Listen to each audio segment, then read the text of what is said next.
Hello everyone, myself Gurleen. I will give you the knowledge of class 11th and 12th biology. So let's study first chapter with me. पढ़ेंगे chapter cell the unit of life. Cell क्या होता है? Cell is the structural and functional unit of life. Life से मतलब है living organism. हमें पता है कि हर एक लिविंग ऑर्गेनिज्म सेल से मिलकर बना होता है। सेल से क्या बनते हैं? टिश्यूज। टिश्यूज से क्या बनते हैं? ऑर्गन्स। हमें पता है हमारे ऑर्गन्स क्या है? हार्ट हो गया, लीवर हो गया। ऑर्गन से मिलकर क्या बनता है? ऑर्गन सिस्टम, जैसे digestive system, circulatory system, excretory system. और ऑर्गन सिस्टम से क्या मिलकर बनता है? एक कंप्लीट ऑर्गेनिज्म बनता है। अब ऑर्गेनिज्म दो तरह के होते हैं, यूनिसेलुलर भी हो सकते हैं और मल्टी सेलुलर भी हो सकते हैं। यूनिसेलुलर का मतलब होता है सिंगल सेल से जो मिलके बनते हैं उन्हें कहते हैं यूनिसेलुलर। जैसे हो गया एग्जाम्पल में अमीबा, बैक्टीरिया। मल्टी सेलुलर में होता है, मल्टी मीन्स मैनी, जो बहुत सारे सेल से मिलके बनते हैं, like plants, human beings and other animals. अब हम पढ़ते हैं चैप्टर बुक से।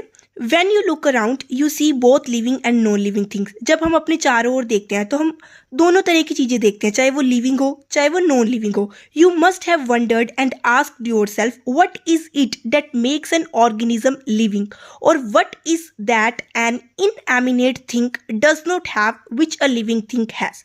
Inanimate का मतलब होता है, inanimate thing का मतलब होता है नॉन लिविंग थिंग। अब इसमें अगर आप चारों ओर जब देखते हो, आप ये सोचते होगी कि ऐसी क्या चीज़ है जो लिविंग ऑर्गेनिज्म को लिविंग बनाती है, और ऐसी क्या चीज़ है जो लिविंग ऑर्गेनिज्म में है पर नॉन लिविंग ऑर्गेनिज्म में नहीं है। उसका आंसर है, the answer to this is the presence of the basic unit of life, the cell in all the living organism. कि हर एक लिविंग ऑर्गेनिज्म के अंदर सेल प्रेजेंट होता है जो उसे लिविंग बनाता है। All living organisms are composed of cells. हर एक लिविंग ऑर्गेनिज्म सेल से मिलकर बना होता है। Some are composed of single cells are called unicellular organisms, while others like composed of many cells are called multicellular organisms. जैसे हमने पहले भी पढ़ा कि जो सिंगल सेल से मिलकर बने होते हैं उन्हें यूनिसेलुलर ऑर्गेनिजम्स कहा जाता है, जो बहुत सारी सेल से मिलकर बने होते हैं उन्हें मल्टीसेलुलर ऑर्गेनिजम्स कहा जाता है। What is cell? सेल क्या होता है? It is a structural and functional unit of life. Unicellular organisms, अब हमें पता है कि यूनिसेलुलर ऑर्गेनिजम्स होते हैं सिर्फ सिंगल सेल के मिलके बने होते हैं, and that single cell is capable of independent existence and performing the essential functions of life. मतलब वो सिंगल सेल ही हर एक इसेंशियल फंक्शन को परफॉर्म कर सकता है, अकेला ही परफॉर्म कर सकता है। Anything less than a complete structure of cell does not ensure the independent living. Hence, the cell is the fundamental structural and functional unit of all living organisms. अगर मेरा कोई भी सेल अच्छे से कंप्लीट नहीं होगा तो वो इंडिपेंडेंट एग्जिस्टेंस नहीं कर सकेगा। इसलिए क्या कहते हैं कि सेल इज एक बहुत इंपॉर्टेंट इकाई है, बहुत ज़रूरी है, बिकॉज ये स्ट्रक्चरल और फंक्शनल यूनिट होती है एक लिविंग ऑर्गेनिज्म की। सबसे पहले जो सेल को डिस्कवर किया था वो किसने किया था? रॉबर्ट हुक ने। उन्होंने डेड सेल को डिस्कवर किया था इन 1665 के अंदर। फिर लिविंग सेल को सबसे पहले किसने डिस्कवर किया था? एंटोन वॉन लियोवेनहॉक ने किया था। और न्यूक्लियस को डिस्कवर किसने किया था? रॉबर्ट ब्राउन ने किया था। एंटोन वॉन लियोवेनहॉक ने लिविंग सेल को डिस्कवर किया था 1674 के अंदर, और रॉबर्ट ब्राउन ने न्यूक्लियस को डिस्कवर किया था 1834 के अंदर। अब हम नेक्स्ट पढ़ते हैं cell theory. In 1838, Matthias Schleiden, a German botanist, examined a large number of plants and observed that all the plants are composed of different kinds of cells which form the tissues of the plant. 1838 में एक scientist थे Matheus श्लाइडन। वो क्या थे? German botanist थे। Botanist मतलब जो plant की स्टडी करते हैं। उन्होंने बहुत सारे प्लांट्स को एग्जामाइन किया, देखा, और उन्होंने ये ऑब्जर्व किया कि हर एक प्लांट डिफरेंट काइंड के सेल से मिलकर बना होता है, जो आगे क्या बनाते हैं? Which form the tissue of the plant. फिर वो क्या बनाते हैं? प्लांट का टिश्यू फॉर्म करते हैं। At the same time Theodor Schwann, जो क्या थे? ब्रिटिश जूलॉजिस्ट थे। उन्होंने भी स्टडी किया एनिमल को, कि उन्होंने भी देखा कि जो एनिमल्स होते हैं वो किससे मिलके बने होते हैं? सेल से मिलके बने होते हैं। And reported that cell had a thin outer layer which is today known as the plasma membrane. उन्होंने देखा कि जो सेल की जो आउटर सेल के पास क्या होती है? एक थिन आउटर लेयर होती है, जिसे हम क्या बोलते हैं? प्लाज्मा मेम्ब्रेन बोलते हैं।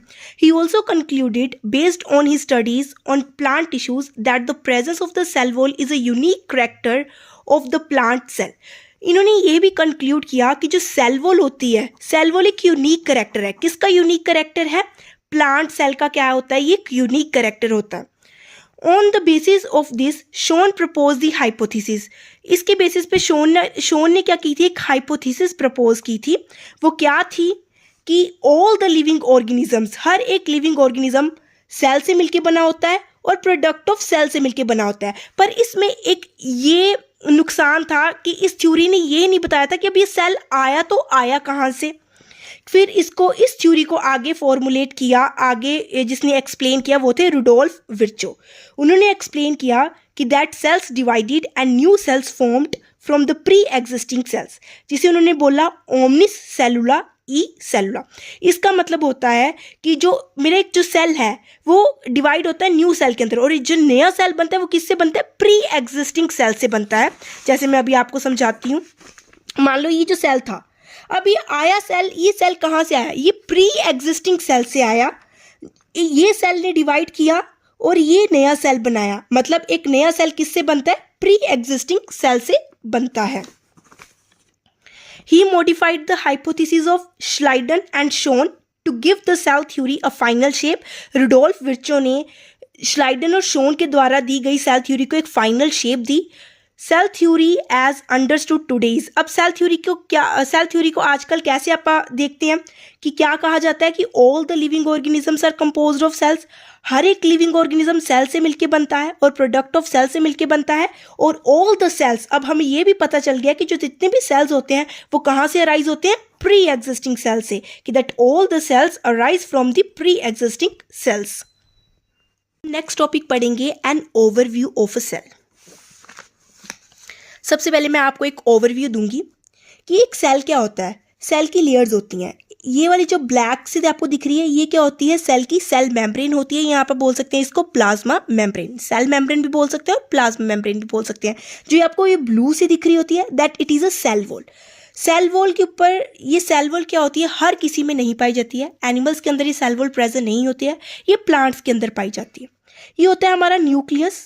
न्यूक्लियस क्या होता है? यूकैरियोटिक सेल के अंदर प्रेजेंट होता है। जितने भी हमारे यूकैरियोटिक सेल्स होते हैं उसके अंदर क्या होता है? न्यूक्लियस प्रेजेंट होता है। प्रोकैरियोट्स के अंदर न्यूक्लियस नहीं होता है, वेल डिफाइंड न्यूक्लियस नहीं पाया जाता है। जो न्यूक्लियस के अंदर ये पाया जाता है, ये धागेदार जो स्ट्रक्चर होता है दैट इज द डीएनए, जिसके अंदर हमारी सारी जेनेटिक इंफॉर्मेशन होती है। यहाँ पे जो पूरे सेल के अंदर जेली लाइक जो स्ट्रक्चर पाया जाता है दैट इज साइटोप्लाज्म। और यहाँ पे क्या पाई जाती है? बहुत सारी सेल के अंदर सेल ऑर्गेनेलीज भी पाई जाती हैं। जैसे ये होगी एंडोप्लाज्मिक रेटिकुलम हो गया, वैक्यूल हो गया, लाइजोसोम हो गया, माइटोकॉन्ड्रिया हो गया। ये क्या करते हैं? अब इन सबको आप मिला के क्या बोल देते हैं कि हमारी क्या है? सेल ऑर्गेनेलीज है। अब सेल ऑर्गेनेलीज को आप ऑन द बेसिस ऑफ कि ये सिंगल मेम्ब्रेन भी हो सकती है, ये डबल मेम्ब्रेन भी हो सकती है और मेम्ब्रेन लेस भी हो सकती है। कौन कौन सी सेल ऑर्गेनेलीज होती हैं जो सिंगल मेम्ब्रेन होती है? वैक्यूल जो होता है वो हमारा सिंगल मेम्ब्रेन होता है। लाइजोसोम सिंगल मेम्ब्रेन होता है। गोल्जी बॉडी सिंगल मेम्ब्रेन होती है। एंडोप्लाज्मिक रेटिकुलम भी क्या होता है? सिंगल मेम्ब्रेन होता है। डबल मेम्ब्रेन मतलब एक बाहर मेम्ब्रेन प्रेजेंट होगी, एक उसके अंदर भी मेम्ब्रेन होगी। डबल मेम्ब्रेन कौन कौन सी होती है cell organelles? Nucleus, mitochondria, plastid. Membraneless जिसकी कोई मेम्ब्रेन नहीं होती वो होती है राइबोसोम, सेंट्रियोल। सेंट्रियोल किसके अंदर पाया जाता है? एनिमल के अंदर पाया जाता है। अब सेल किसी भी शेप का भी हो सकता है और किसी भी साइज का भी हो सकता है। ऐसा नहीं जरूरी कि सेल सिर्फ सर्कुलर ही होगा, नहीं, अलग अलग शेप का होता है। ये आगे हम बुक से डिस्कस करेंगे। You have earlier observed cells in an onion peel and or a human cheek cells under a microscope. Let us recollect their structure. The onion cell, which is a typical plant cell, वो कहते हैं कि जैसे आपने पहले छोटी classes में देखा होगा कि अनियन पील के बारे में देखा होगा, ह्यूमन चीक सेल के अंदर देखा होगा। आपको पता है कि अनियन पील क्या है?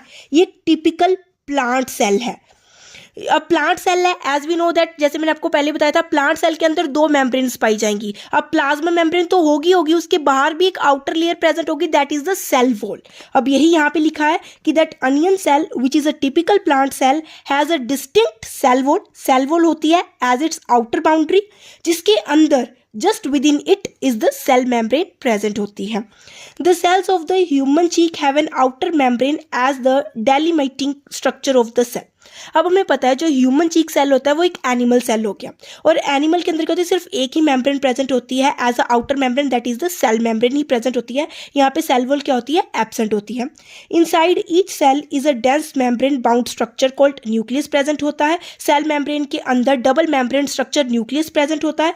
न्यूक्लियस क्या करता है, nucleus contain chromosomes, chromosomes contain करता है which in turn contain the genetic material, जिसके अंदर हमारा सारा क्या होता है, जेनेटिक मटीरियल प्रेजेंट होता है। डीएनए प्रेजेंट होता है, डीएनए मतलब डीऑक्सीराइबो न्यूक्लिक एसिड प्रेजेंट होता है। ये क्रोमोसोम्स के बारे में स्टडी हम आगे इसी चैप्टर में आगे पढ़ेंगे। Cells that have membrane bound nuclei are called eukaryotic cells. वो सेल्स जिनके पास मेम्ब्रेन बाउंड न्यूक्लियाई होता है, मतलब डबल मेम्ब्रेन न्यूक्लियाई अच्छे से प्रेजेंट होता है, मतलब न्यूक्लियस के बाहर लेयर प्रेजेंट होती है, वो यूकैरियोटिक सेल्स होते हैं। लेकिन whereas cells that lacks a membrane bound nucleus, जिसके अंदर एक वेल डिफाइंड न्यूक्लियस नहीं होता है, उसके बाहर अच्छे से लेयर्स नहीं लगी हुई होती हैं, वो प्रोकैरियोटिक सेल होते हैं। In both prokaryotic eukaryotic cell a semi fluid matrix called cytoplasm is present which occupies the volume of the cell. The cytoplasm is the main arena of the cellular activities in both the plant and the animal cells. Various chemical reactions occurs in it to keep the cell in the living state. चाहे मेरा prokaryotic cell है चाहे मेरा eukaryotic cell है, दोनों के अंदर ही semi fluid matrix jelly like material होता है, साइटोप्लाज्म प्रेजेंट होगा ही होगा। चाहे मेरा प्रोकैरियोट है चाहे मेरा यूकैरियोट है, दोनों के अंदर साइटोप्लाज्म प्रेजेंट होगा। और साइटोप्लाज्म ही क्या होता है, मेन एरिना होता है, मतलब मेन एरिया होता है जहाँ पे हमारी सेलुलर एक्टिविटीज टेक्स प्लेस करती हैं। चाहे वो प्लांट हो चाहे वो एनिमल सेल हो चाहे वो प्लांट सेल हो, वही साइटोप्लाज्म ही दोनों के अंदर क्या होता है, मेन एरिया होता है जहाँ पे सेलुलर एक्टिविटीज टेक्स प्लेस करती हैं।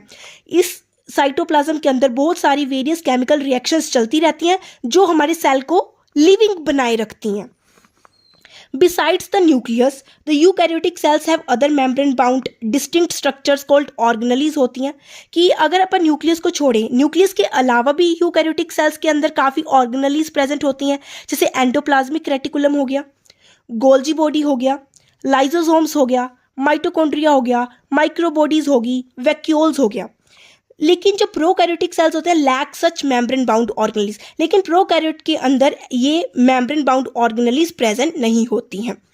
Ribosomes are non membrane bound organelles. जैसे मैंने आपको बताया था कि जो राइबोसोम क्या होता है, मेम्ब्रेन लेस होता है, उसके अंदर कोई मेम्ब्रेन प्रेजेंट नहीं होती है। Found in all the cells, ribosome दोनों के अंदर पाया जाएगा, चाहे वो यूकैरियोटिक सेल है चाहे वो प्रोकैरियोटिक सेल है, राइबोसोम दोनों के अंदर पाया जाएगा। ये क्या कहना चाहते हैं कि जो राइबोसोम होता है वो नॉन मेम्ब्रेन बाउंड ऑर्गेनेली होती है, चाहे वो जो यूकैरियोटिक सेल हो चाहे वो प्रोकैरियोटिक सेल हो, दोनों के अंदर ही पाई जाएगी। Within the cell ribosomes are found not only in the cytoplasm but also within the two organelles chloroplast and mitochondria and on rough ER मतलब एंडोप्लाज्मिक रेटिकुलम। ये नहीं है कि जो राइबोसोम्स होगा वो सिर्फ साइटोप्लाज्म में पाया जाएगा, ऐसा बिल्कुल नहीं है कि जो मेरा राइबोसोम सिर्फ साइटोप्लाज्म पे पाया जाए। राइबोसोम साइटोप्लाज्म के अलावा क्लोरोप्लास्ट के अंदर भी पाया जा सकता है, प्लांट्स के अंदर, माइटोकॉन्ड्रिया के अंदर भी पाया जा सकता है और रफ एंडोप्लाज्मिक रेटिकुलम के अंदर भी पाया जाता है। राइबोसोम का मेन काम होता है प्रोटीन की सिंथेसिस करना। Animal cell contains another non membrane bound organelle called centrosome, मतलब सेंट्रियोल। अब मैंने आपको पहले ही बताया था जब अपन ने सेल ऑर्गेनेलीज को डिस्कस किया था, मेम्ब्रेन लेस सेल ऑर्गेनेलीज में अपन ने दो चीज़ें पढ़ी थी, राइबोसोम्स और सेंट्रियोल। सेंट्रियोल सिर्फ एनिमल्स के अंदर पाया जाता है, ये नॉन मेम्ब्रेन बाउंड ऑर्गेनेली होती है जो किस में मदद करती है, सेल डिवीजन में मदद करती है। अब मैंने आपको पहले भी बताया था कि जो सेल्स होते हैं वो ऐसा नहीं है कि सिर्फ एक ही साइज के होंगे, एक ही शेप के होंगे, कि सर्कुलर ही होंगे हर एक सेल, ऐसा नहीं होता। सेल्स अलग अलग साइज के हो सकते हैं, अलग अलग शेप के हो सकते हैं, वो अलग अलग एक्टिविटीज भी परफॉर्म कर सकते हैं। जैसे फॉर एग्जाम्पल माइकोप्लाज्मा, माइकोप्लाज्मा सबसे छोटा सेल है, द स्मॉलेस्ट सेल है, are only 0.3 micrometre in length, जो सिर्फ 0.3 माइक्रोमीटर लेंथ का होता है। 1 माइक्रोमीटर का मतलब होता है 10 की power -6 metre. While bacteria could भी 3 to 5 माइक्रोमीटर की भी हो सकते हैं, जो बैक्टीरिया की लेंथ होती है वो 3 to 5 माइक्रोमीटर की भी हो सकती है। The largest isolated cell is the egg of an ostrich. The largest cell कौन सा है, ऑस्ट्रिच का egg. Among multicellular organisms the human blood cells, human के जो रेड ब्लड सेल्स होते हैं वो are about 7.0 micrometre in diameter होते हैं। जो ह्यूमन रेड ब्लड सेल का कितना डायमीटर होता है, 7.0 माइक्रोमीटर होते हैं डायमीटर के अंदर। जो नर्व सेल होता है are some of the longest cell होते हैं। अब आपने देखा होगा एक टर्म यूज की है लार्जेस्ट सेल, एक टर्म यूज की है लॉन्गेस्ट सेल। लार्जेस्ट का मतलब इन द डायमीटर के अंदर जो बड़ा है दैट इज द ओस्ट्रिच का egg. Nerve cell are some of the longest cell, longest मतलब जो लंबाई में बड़ा है that is the nerve cell. Cells also vary greatly in their shape, इनकी अलग अलग शेप होती है। डिस्क लाइक भी हो सकते हैं, पॉलीगोनल भी हो सकते हैं, कॉलमनार भी हो सकते हैं, क्यूबॉइड भी हो सकते हैं, थ्रेड लाइक भी हो सकते हैं और इरेगुलर शेप भी हो सकती है इनकी। The shape of the cell may vary with the function they perform, इनकी शेप अलग अलग हो सकती है कि जो जैसा फंक्शन परफॉर्म करेगा उसी हिसाब से उनकी शेप भी हो सकती है। जैसे अब आप देखते हैं कईयों की शेप, जैसे रेड ब्लड सेल की शेप होती है राउंड और बाइकनकेव। व्हाइट ब्लड सेल की शेप होती है एमीबॉइड, एमीबॉइड मतलब इर्रेगुलर शेप होती है इसकी, अमीबा की जैसी शेप होती है ना इर्रेगुलर, वैसी व्हाइट ब्लड सेल की जो शेप होती है वो एमीबॉइड होती है, इर्रेगुलर शेप होती है। कॉलमनार एपिथेलियल सेल्स की जो शेप होती है वो लॉन्ग होती है, नैरो होते हैं मतलब पिलर लाइक होते हैं, बड़े बड़े होते हैं, पतले पतले नैरो नैरो होते हैं। नर्व सेल लॉन्गेस्ट सेल, अब आप ही अपन ने डिस्कस किया था लॉन्गेस्ट सेल कौन सा होता है, that is the nerve cell. ये क्या होते हैं, ब्रांच्ड होते हैं, लॉन्ग होते हैं। ट्रैकियड, ट्रैकियड अपन ने पढ़ा ना, जाइलम, जाइलम के आगे जो पार्ट्स होते हैं ट्रैकियड जो वाटर का ट्रांसपोर्ट में मदद करते हैं। ट्रैकियड कैसे होते हैं, इलोंगेटेड शेप के होते हैं। मीजोफिल सेल्स लीफ के अंदर पाए जाते हैं, फोटोसिंथेसिस में मदद करते हैं। ये कैसे होते हैं, राउंड और ओवल शेप होते हैं। हम स्टडी करेंगे prokaryotic cells. The prokaryotic cells are represented by bacteria, blue green algae, mycoplasma, सबसे स्मॉलेस्ट सेल होता है mycoplasma, and PPLO, pleuropneumonia like organisms. They are generally smaller, ये होते तो छोटे हैं, एंड मल्टीप्लाई मोर रैपिडली, लेकिन जो मल्टीप्लाई करते हैं बहुत ज़्यादा तेजी से करते हैं देन द यूकैरियोटिक सेल से। दे में very greatly in shape and size, इनकी अलग अलग शेप हो सकता है, अलग अलग साइज हो सकता है। जो the four basic shapes of bacteria are, मतलब जो फोर बेसिक शेप्स पाई जाती हैं बैक्टीरिया के अंदर वो कौन कौन सी होती हैं, bacillus, road like shape, caucus, spherical shape, vibrio, comma shaped, and spirillum, spiral shaped. The organization of the prokaryotic cell is fundamentally similar, even though prokaryotes exhibit a wide variety of shapes and functions. अब हम देखते हैं, एक बार ये देखो कि जो prokaryotic cells होते हैं वो कैसे होते हैं. उनके पास क्या होती है, एक क्या होती है, सेल मेम्ब्रेन प्रेजेंट होती है, एक सेल वॉल प्रेजेंट होती है, ठीक है. और यहाँ पे क्या होता है, जो डीएनए होता है ना वो वैसे ही पड़ा हुआ होता है कि मतलब वेल डिफाइंड न्यूक्लियस नहीं होता है. डीएनए ऐसे ही पड़ा हुआ होता है, बिना उसके मतलब बाहर कोई बाउंड्रीज प्रेजेंट नहीं होती है, कोई मेम्ब्रेन प्रेजेंट नहीं होती है उसको कवर करने के लिए. इसलिए इसको क्या बोला जाता है, न्यूक्लियोइड बोला जाता है. इसके अंदर एक एडिशनल डीएनए भी प्रेजेंट होता है, that is known as plasmid. Plasmid क्या होता है, एक एडिशनल डीएनए होता है जो प्रोकैरियोट सेल के अंदर पाया जाता है. सेल्फ रेप्लिकेटिंग होता है, मतलब खुद की कॉपीज बनाता रहता है, और एंटीबायोटिक रेजिस्टेंस होता है. ये देखो अभी हमने डिस्कस किया कि जो प्रोकैरियोटिक सेल्स होते हैं have a cell wall surrounding the cell membrane, कि मतलब प्रोकैरियोट्स के अंदर क्या होता है, सेल मेम्ब्रेन के बाहर एक सेल वॉल होती है, लेकिन एक्सेप्ट इन माइकोप्लाज्मा, माइकोप्लाज्मा के अंदर सेल वॉल प्रेजेंट नहीं होती है. ये बहुत इंपॉर्टेंट क्वेश्चन बनता है नीट के बेस पे कि हर कोई प्रोकैरियोट सेल की कैसे होता है कि दो लेयर्स होती हैं, अंदर वाली सेल मेम्ब्रेन होती है, बाहर वाली सेल वॉल होती है, लेकिन माइकोप्लाज्मा के अंदर सेल वॉल प्रेजेंट नहीं होती है. The fluid matrix filling the cell is known as cytoplasm. जो अंदर जेली लाइक स्ट्रक्चर प्रेजेंट होता है साइटोप्लाज्म. मैंने आपको पहले भी बताया था कि साइटोप्लाज्म हर में होगा, चाहे वो यूकैरियोटिक है चाहे वो प्रोकैरियोटिक है, साइटोप्लाज्म दोनों में प्रेजेंट होगा. There is no well defined nucleus. Prokaryotes के अंदर एक वेल डिफाइंड न्यूक्लियस नहीं होता है, मेम्ब्रेन बाउंड न्यूक्लियस नहीं पाया जाता है. The genetic material is basically naked होता है, ऐसे ही दिखाई पड़ता है. डीएनए अभी मैंने आपको बताया डीएनए ऐसे ही पड़ा हुआ होता है, कोई मेम्ब्रेन से बाउंड नहीं होता है. Not enveloped by the nuclear membrane, कोई न्यूक्लियर मेम्ब्रेन से एनवेलप्ड नहीं होता है. In addition to the genomic DNA, genomic DNA जो भी आप डिस्कस कर रहे हैं, जो कैसा हो सकता है, सिंगल क्रोमोसोम सर्कुलर डीएनए हो सकता है. Many bacteria have small circular DNA outside the genomic DNA. Genomic DNA के बाहर भी कई बैक्टीरिया के अंदर स्मॉल सर्कुलर डीएनए प्रेजेंट होता है.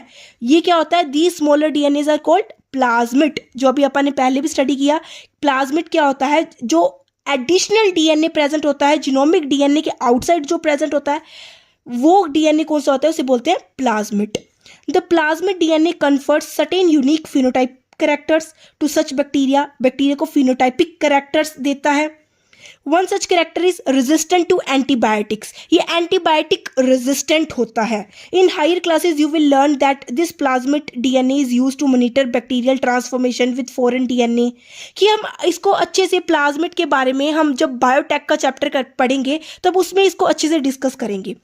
Nuclear membrane is found in eukaryotes, अब हमें पता है कि जो न्यूक्लियर मेम्ब्रेन होती है वो सिर्फ यूकैरियोट्स के अंदर पाई जाती है, प्रोकैरियोट्स के अंदर न्यूक्लियर मेम्ब्रेन नहीं पाई जाती। प्रोकैरियोट्स के अंदर सीधा ही सीधा जो मेरा डीएनए पड़ा हुआ होता है वो नेक्ड होता है। No organelles like the ones in eukaryotes are found in prokaryotic cell except for the ribosome, कोई मेम्ब्रेन बाउंड ऑर्गेनेली या कोई भी ऑर्गेनेली जो यूकैरियोट्स में अपन देखी थी वो प्रोकैरियोट के अंदर नहीं पाई जाती है एक्सेप्ट राइबोसोम को छोड़ के। राइबोसोम एक मेम्ब्रेन लेस ऑर्गेनेली होती है जो प्रोकैरियोट हो चाहे यूकैरियोट हो दोनों के अंदर पाई जाती है।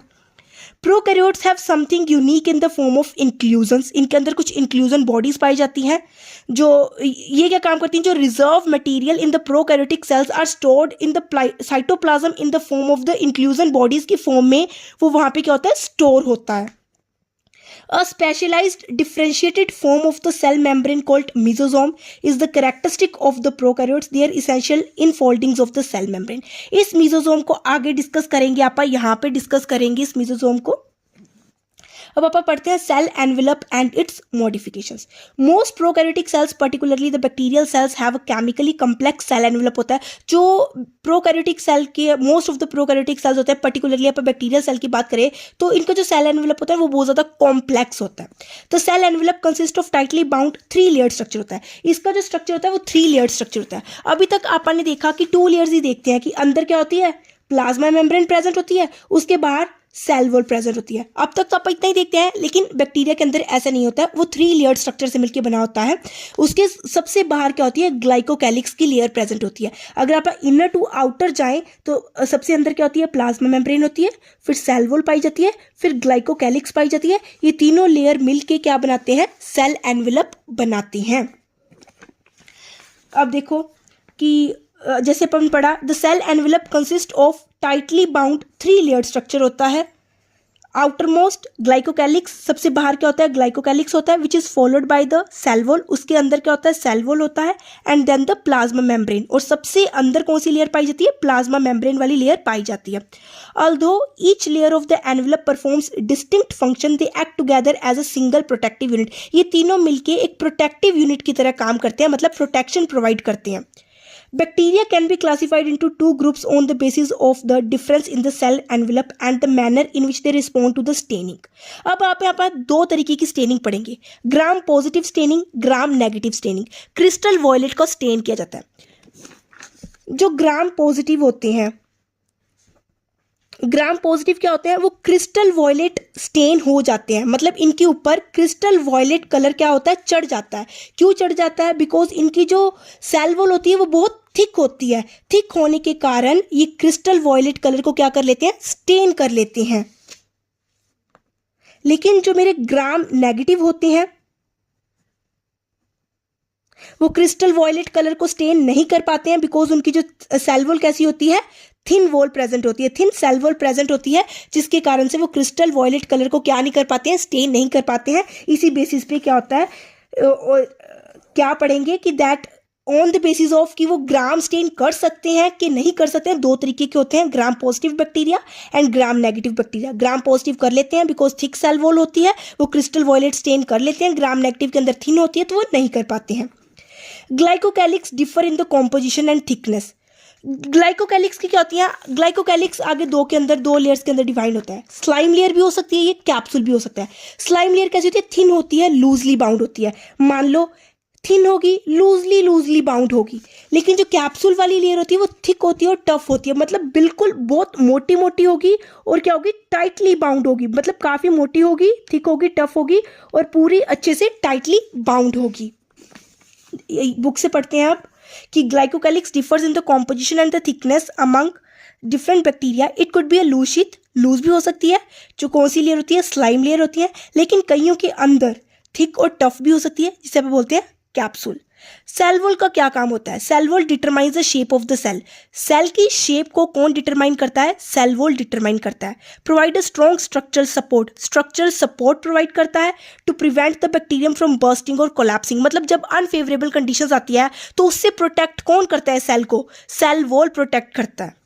Plasma membrane is selectively permeable in nature and interacts with the outside world. ऐसा नहीं है कि प्लाज्मा मेम्ब्रेन कोई भी मटेरियल आएगा कि उसको लिया और अंदर भेज दिया, नहीं, ये सेलेक्टिवली परमिएबल होती है, जो नीड होती है उसे ही लेता है और अंदर भेजता है। ये प्लाज्मा मेम्ब्रेन ही क्या करती है? आउटसाइड वर्ल्ड के साथ क्या करती है? इंटरेक्ट करती है।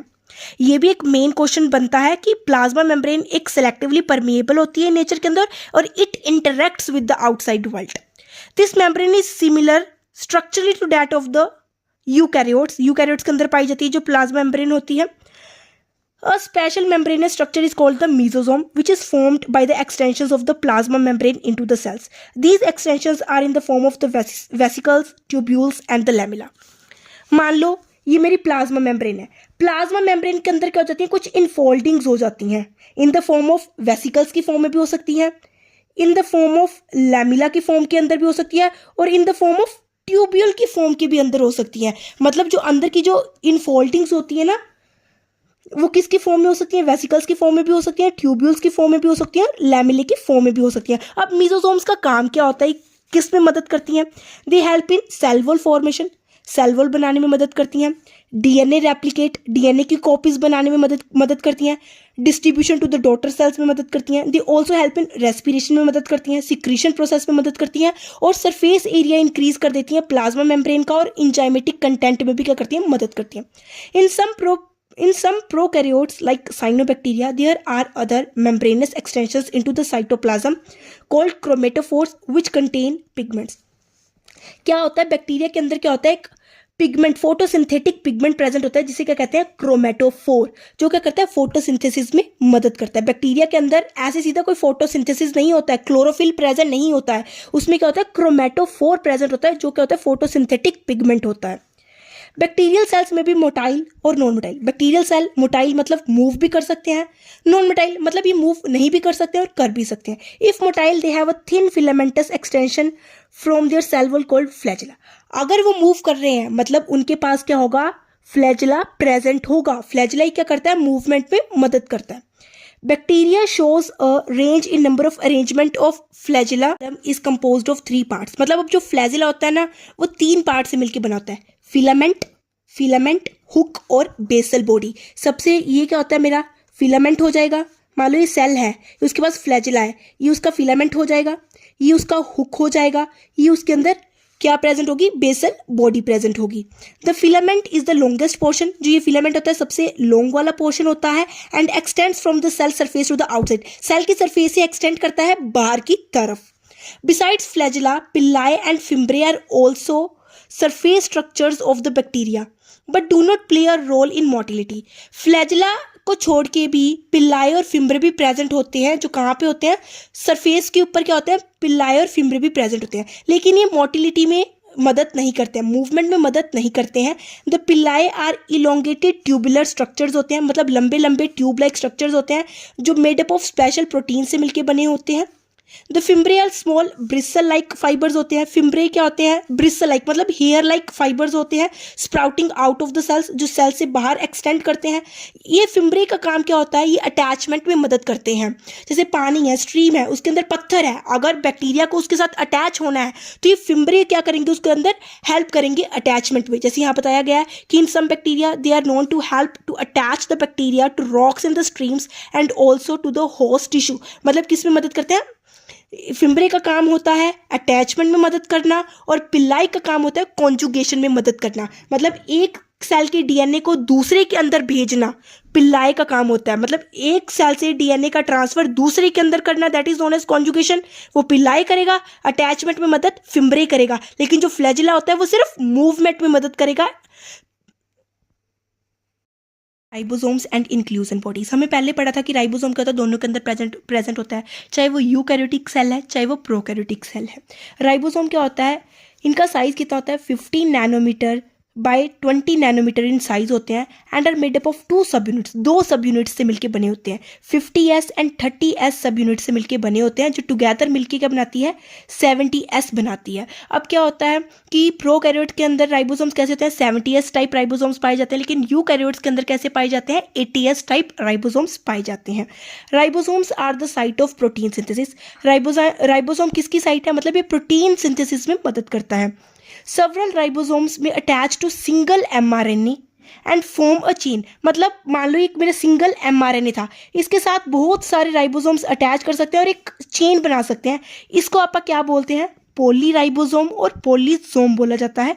द राइबोसोम्स ऑफ पोलीसोम, जो भी राइबोसोम्स हैं जो पोलीसोम के, वो क्या करेंगे, ट्रांसलेट करेंगे mRNA को ट्रांसलेट करेंगे किसके अंदर, प्रोटीन्स के अंदर ट्रांसलेट करेंगे।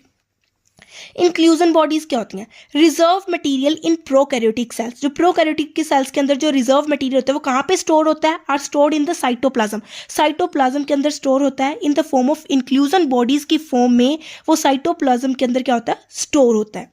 These are not bound by any membrane system, कि ये कोई भी मेम्ब्रेन से बाउंड नहीं होता है। And live free in the cytoplasm, मतलब साइटोप्लाज्म के अंदर ऐसे ही पड़ा रहता है। एग्जाम्पल, फॉस्फेट ग्रैन्यूल्स हो गए, साइनोफाइसियन ग्रैन्यूल्स हो गए एंड ग्लाइकोजन ग्रैन्यूल्स हो गए। Gas vacuoles are found in, gas vacuoles किसके अंदर पाए जाते हैं, they are found in blue green and purple and green photosynthetic bacteria के अंदर पाए जाते हैं। ये इंपॉर्टेंट क्वेश्चन बनता है, ये जो एग्जाम्पल्स वाला ये नीट में पूछा भी जाता है। तो आज के लिए हम सिर्फ इतना ही पढ़ेंगे, नेक्स्ट क्लास में हम यूकैरियोटिक सेल से स्टडी करेंगे। Thank you.